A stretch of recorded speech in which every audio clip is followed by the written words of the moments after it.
Rectifica o Goberno que non permitirá que se regularicen os inmigrantes que non acrediten a ausencia de antecedentes penais. Este xoves ábrese o prazo para que 500.000 de inmigrantes que xa estaban en España de xeito ilegal poidan conseguir o permiso de residencia e traballo. Imputan a Pérez Jácome por un presunto delito de prevaricación. O xuíz indica que cobrou ao mesmo tempo o seu soldo público como alcalde de Ourense e outro privado pola súa actividade nunha televisión local sen pedir autorización do Pleno. Atoparse con esta estampa é para botar a correr, pero malia a súa envergadura e cornamenta, estes bois son tan grandes como mansos, grazas ao traballo que fai con eles o seu propietario. A súa mansedume levounos incluso a participar en varias rodaxes de películas e series.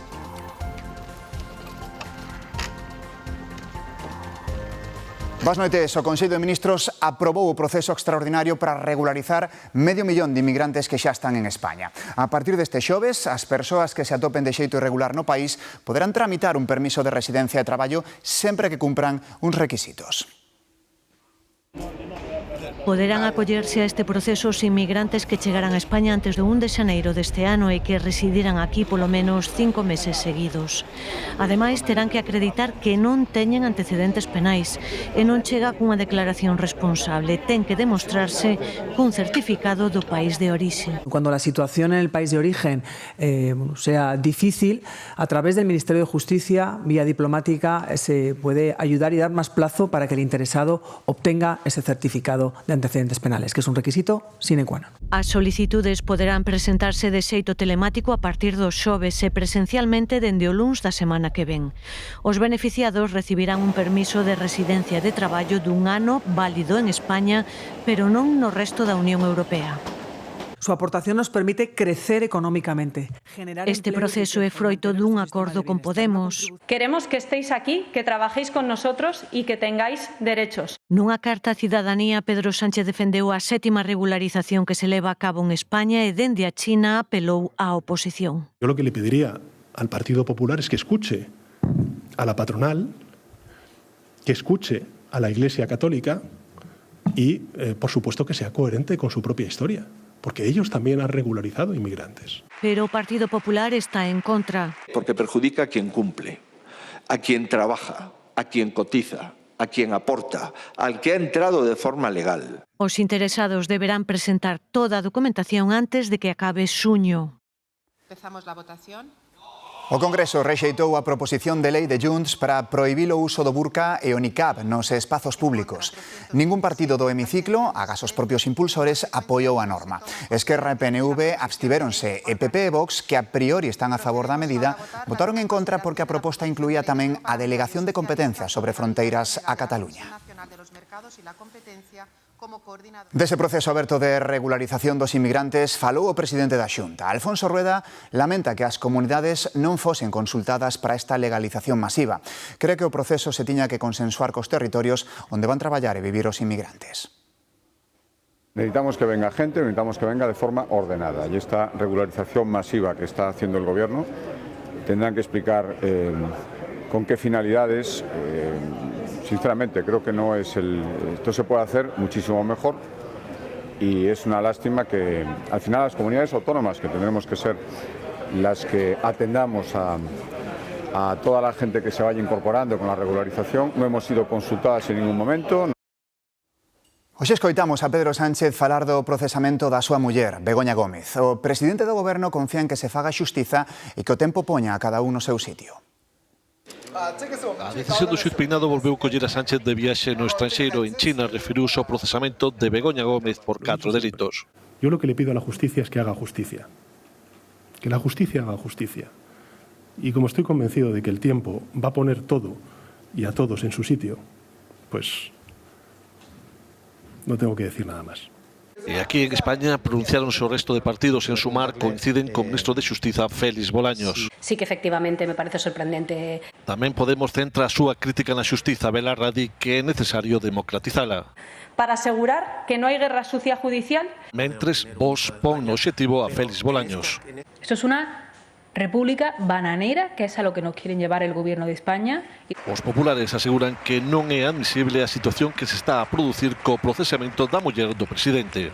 En ningún país de la Unión Europea la mujer del primer ministro, 4 veces imputada y procesada por delitos graves de corrupción, sin que el primer ministro dimita, no es admisible. A Félix Bolaños tamén se referiron polas súas críticas ao xuiz Peinado ás asociacións de xuristas. Supoñen un ataque directo á independencia xudicial, din, e contribúen ao descrédito do Poder Xudicial. O alcalde de Ourense, Gonzalo Pérez Jácome, está imputado por prevaricación por cobrar ao mesmo tempo cartos públicos e privados sen autorización do Pleno. O xuiz establece que Jácome tiña a obriga de solicitar a compatibilidade do seu cargo como rexedor, con dedicación exclusiva, e a súa actividade á fronte dunha televisión local. O magistrado sinala que era consciente do grave dano que lle causaba ás arcas municipais. Agora, tanto Fiscalía como a acusación particular deben solicitar a apertura de xuízo oral. Máis asuntos, uns 800.000 interinos en España celebran hoxe a sentenza do Tribunal de Xustiza da Unión Europea. Luxemburgo considera insuficientes as medidas actuais e exixe ao goberno sancións reais polos abusos na contratación pública. María Calvo. Si, a Xustiza Europea non lle vale que España converta os interinos en indefinidos non fixos, porque iso mantén a precariedade. Considera que as indemnizacións que reciben os traballadores cando finalizan os seus contratos quedan curtas e que o goberno non penaliza como debería as administracións públicas para evitar que abusen dos contratos temporais. Tampouco avala que a única saída sexan oposicións abertas a todo o mundo. A sentenza pide medidas máis contundentes, aínda que non impón facelos fixos automáticamente. Agora será o Tribunal Supremo quen teña que adaptar a normativa ás exixencias europeas. O Corredor Atlántico de Mercadorías recibe apoio en Bruxelas. Produciuse un voto unánime a unhas emendas presentadas polo BNG e que incluían esta infraestructura galega. Conseguimos unha emenda para incluir o corredor atlántico e para que se complete ese corredor atlántico coas infraestructuras para Galiza, porque a verdade é que nese corredor fan falta aínda moitos investimentos. Consolídase a obriga de revisar o prezo do transporte cando haxa variacións no custo dos combustibles. Ese axuste deberá reflectirse de xeito claro na factura. É parte dunha serie de medidas aprobadas no Consello de Ministros pro transporte por estrada, por vía marítima e para as empresas ferroviarias privadas. O ministro Óscar Puente anunciou que se introduce un réxime sancionador específico para que non cumpra estas obrigas.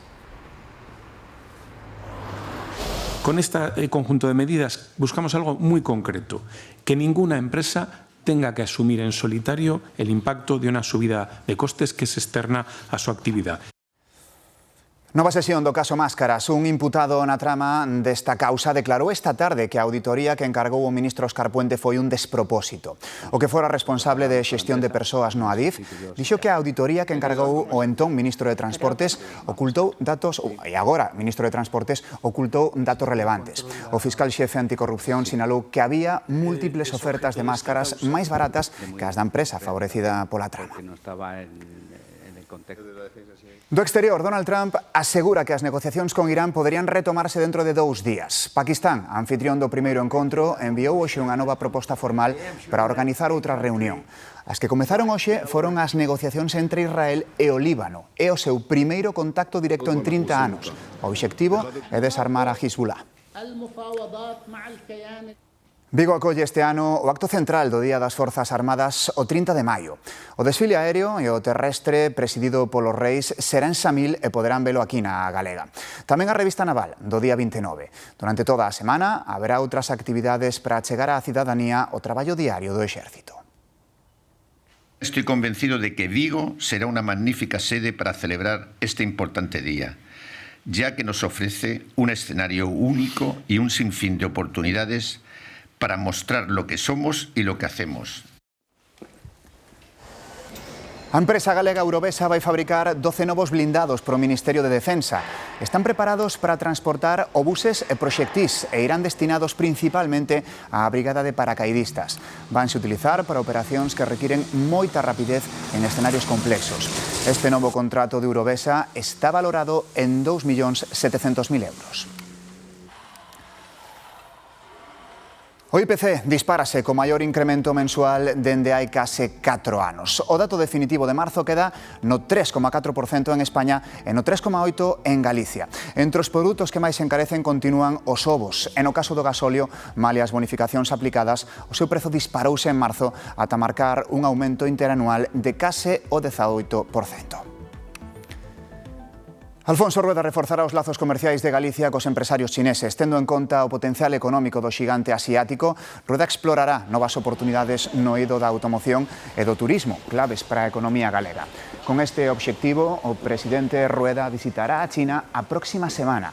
Alí defenderá a estabilidade institucional e seguridade xurídica que ofrece Galicia.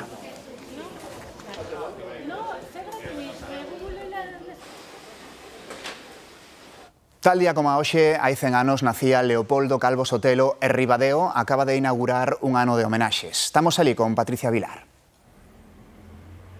Sí, os actos de homenaxe aos presidente do Goberno comenzaban ás 6 da tarde cunha ofrenda floral na tumba do cemiterio municipal onde repousa. Posteriormente, o Concello celebrou un pleno extraordinario en memoria da súa figura e tamén da súa pegada. Esta xornada rematou cun acto litúrxico, pero estes actos en lembranza o expresidente do Goberno van continuar aquí en Ribadeo durante todo 2026 para recordar a un dos pais da democracia, unha figura clave na transición europeísta e firme defensor das autonomías.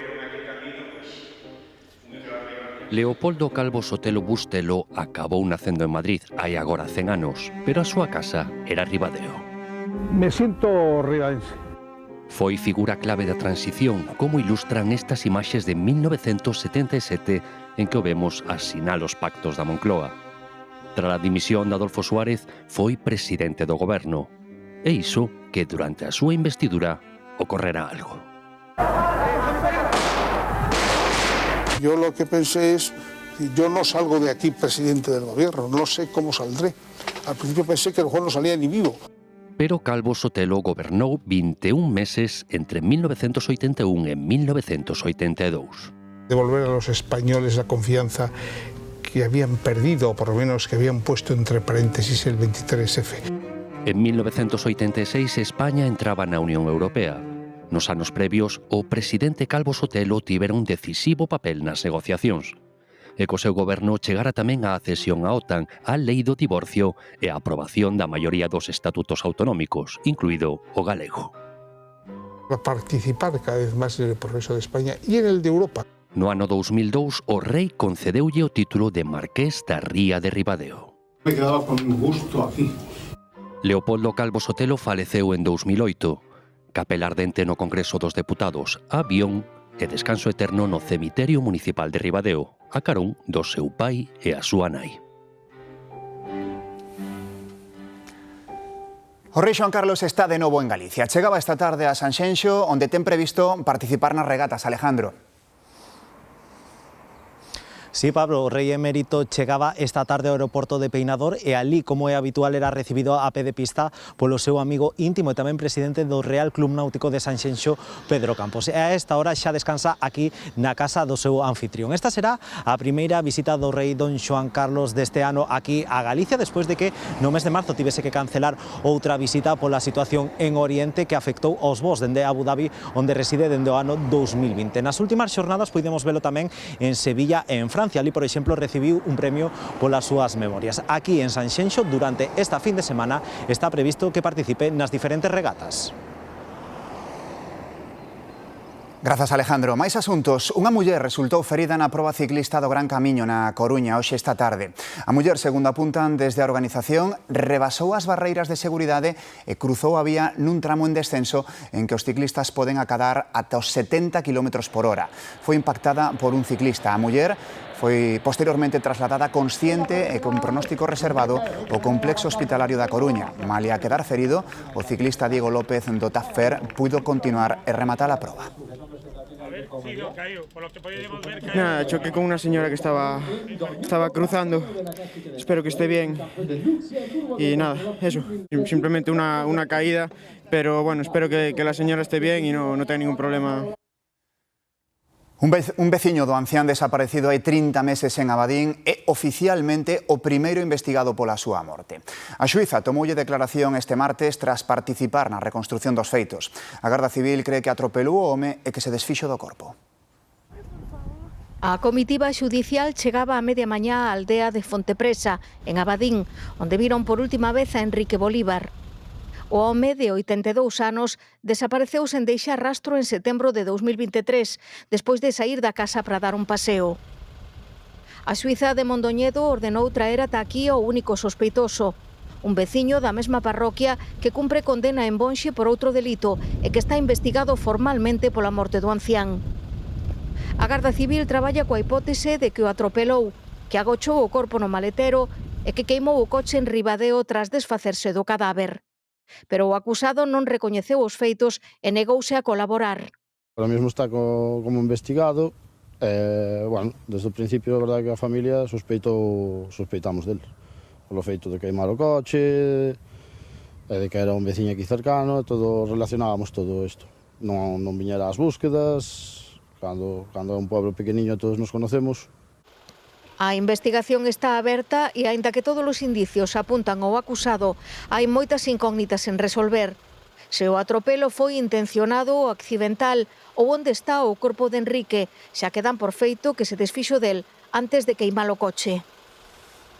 A policía investiga as circunstancias da morte dun home que esta mañá apareceu encadeado a unha escaleira do Peirao de Ribeira. O home tiña 43 anos e era veciño do Porto do Son. Todos os indicios apuntan a un suceso violento. Un home que dorme no 3 de sempre foi quen ás 7 da mañá atopou o corpo xusto diante do barco. Que había un home fondeado e dixolle, ese é un home, dixolle, ostre, pero ti verás ben. E se erguima, pero mirin así de lá, estaba. A primeira impresión dunha morte accidental pronto quedou desbotada. O cadáver estaba encadeado a esta escaleira. Vimos que hai unha persona que está enganchada nunha escaleira e que tristemente está fallecida, non? Vese, sí que está enganchado por unha man cunha cadena. Os bombeiros de Ribeira tiveron que usar unha cizalla para sacar o cadáver da auga. Identificouno o seu irmán. Amador Mos tiña 43 anos, nacera en Ribeira, pero vivía na parroquia de Xuño, no Porto do Son. O delegado do Goberno dixo que todas as hipóteses están abertas desde o suicidio ata o axuste de contas, pero que os primeiros indicios apuntan a un suceso violento. A policía busca pistas no seu teléfono móvil e na grabación da cámara de seguridade do Porto. Tamén podería botar luz a autopsia que se lle vai practicar agora ao cadáver. Comezaron a declarar as testemuñas no xuízo contra o loteiro da Coruña e o seu irmán acusados de quedar cun premio da Primitiva. A titular da Administración, onde se validou o boleto, contou como un dos procesados, daquela delegado provincial de loterías, a chamou para felicitala polo premio e para informala de que xa estaba cobrado. Nunca lle dixo que o agraciado fora seu irmán, o outro imputado. A pesar desta chamada, a muller relatou que as familias de dúas persoas xa falecidas pasaron despois polo seu negocio para reclamar o premio. Os dous acusados enfrontanse a unha pena de 6 anos de cadea por estafa, branqueo e encubrimento. Javier Tielas, un veterano atracador da zona de Vigo, xa está de novo na cadea. Levaba tempo fugado e planificando novos atracos ca súa banda en bancos da cidade. Na súa última saída xa os estaba agardando a policía. O pasado día 1, Javier Tielas e o seu compañeiro de faena nos últimos tempos, outro bo coñecedor dos mecanismos de seguridade dos bancos, pretendían atracar unha sucursal na zona de Balaídos, igual que fixeran varias veces últimamente noutras oficinas de Vigo. Pero neste caso o plan frustrouse polo camiño. Os grupos de investigación da Policía e a Garda Civil que lles viñan seguindo a pista organizaran unha operación conxunta para atrapalos. Fixérono cando a muller que habitualmente se encarga de leválos e recollelos nas súas operacións en coches de alugueiro os estaba deixando nun lugar próximo onde pretendían dar un novo golpe. A policía considera que esta banda é a responsable do atraco dunha oficina bancaria do Porriño en outubro pasado, onde levaran 138.000 euros. Tamén están sendo investigados polo asalto á sucursal de CaixaBank en Vigo en 2023, que rematou cun botín de 300.000 euros. Sempre actuaban con máscaras, lentes ou panos para evitar a súa identificación e con armas de fogo, navallas e bridas para ameazar e atarlles as mans aos traballadores das oficinas. O xulgado do Porriño e a Fiscalía de Vigo acúsanos de roubo con violencia e intimidación, detención ilegal e pertenza a grupo criminal. Son pequenos negocios maioritariamente familiares. Falamos dos ultramarinos, tendas de barrio que, máis alá da súa actividade económica, tamén se presentan como espazos de encontro para a súa clientela. Leva anos xubilada, pero a Emperatriz aínda podemos encontrala polos seus ultramarinos. Me conforta máis falar coa xente que tomar unha pastilla na casa, non? Tiña 15 anos cando abriu as portas do negocio xunto a súa irmá. 70 anos detrás do mostrador dan para moito, mesmo para entablar relación con clientes ilustres do barrio. Empezando por Don Luciano, a señora, Dieste, a señora, Peteiro... Desde comestibles ata produtos de limpeza, un pouco de todo define a súa oferta, na que máis se inclúe confianza e conversa. Conversa de barrio toda a vida, de amigos, máis que xa parecemos un pouco máis de familia que de clientes, ¿no? Pero bien, moi ben. Sede Pelín leva menos tempo á fronte da súa tenda do barrio de Monte Alto, pero comparte con Emperatriz ese trato familiar e de proximidade coa clientela. Con los años aprendes cada uno lo que busca, ya directamente nada más como los bares. Nada más pasar por la puerta y ya tú estás con la vara del pan o cualquier cosa, ya sabes lo que te van a pedir. Di que mesmo conta cun servizo a domicilio para atender ás persoas maiores cando non poden pasarse pola tenda. Sobre todo la gente mayor pues viene mucho a contar muchas veces sus problemas, sus dolores. Aquí tienes que ser tendero, médico, policía, abogado y psicólogo. O sea, un poquito de todo. Pequenos negocios familiares que contribúen a facer barrio. Unha das maiores explotación de bois de traballo de Europa está no concello ourensán de Petín. O seu dono, Mario Nogueira, leva máis de 2 décadas amansando estes animais que xa teñen participado en varias películas. Ven. Ven, chega.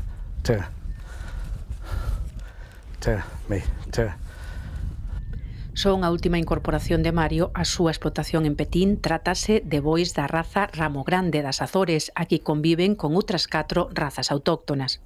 Estos son pequenos, son de raza pequena. A cachena que é unha das razas máis pequenas do mundo. Pero bueno, hasta 500 kilos de carne. A base da doma dun animal é que te respete. Tú colles un animal salvaje e ao final, a través dunha corda, tú tes que enseñar ao animal que tú eres o seu líder. Se realmente te respetan, tú andan, tú paras. Da igual o que lle poñas, un carro, que haxa música. É unha confianza e un vínculo que eres como o seu líder. Un vínculo que Mario comezou a traballar hai máis de 2 décadas en homenaxe ao seu avó e ao seu pai. Levo na sangre este tema. Todo o mundo decía que estaba louco. Empecé a criar bois de traballo que vendía para o País Vasco. En moi pouco tempo fixeme un referente neso. Ademais de en festas ou romarías, os seus bois chegaron a participar en varias rodaxes de películas, series ou anuncios, a última na Praza do Obradoiro. Das a conocer as razas autóctonas, un traballo, a un certo tipo de personas que de outra maneira non chegarías, pero non é o que máis me gusta. O que máis me gusta é ver realmente o que foi un boi para a cultura de Galicia. Testemunhas dun pasado que mira cara ao futuro dende estes montes de Petín. O Zoo de Madrid celebra o nacemento dunha cría de orangután de Borneo, unha das especies máis ameazadas do planeta. É un macho e pesou alrededor de 1,5 kg. A infancia do orangután é a máis longa do reino animal despois da nosa. A cría será completamente dependente de Xuria, que é a nai, durante o primeiro ano de vida e mamará ata os 3 aniños. Agora haberá unha votación para poñerlle nome ao recentemente chegado.